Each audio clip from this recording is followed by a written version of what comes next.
અને પૂછ્યું કે બેન તું કોણ છે ને શું કરે છે?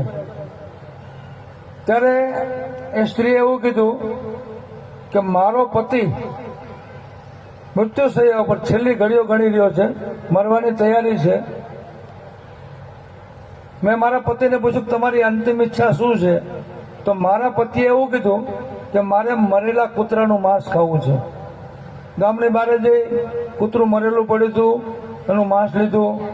ઘરમાં કોઈ વ્યવસ્થા નહોતી, ગામમાં કોઈ વ્યક્તિ મૃત્યુ પામી હતી, ગામની બહાર સ્મશાન હતું, સ્મશાનમાં અગ્નિ ચાલુ હતો.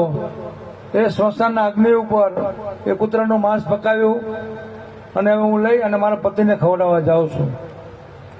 સંતે કીધું કે આ તો બધું બરાબર છે, તારો ધર્મ છે, પણ તું પોતે અપવિત્ર છે, કૂતરાનું માંસ અપવિત્ર છે, સ્મશાનનો અગ્નિ પણ અપવિત્ર છે, તારા હાથમાં જે પાણીનો ઘડો છે એ પણ અપવિત્ર છે, તો આ કરે છે શું?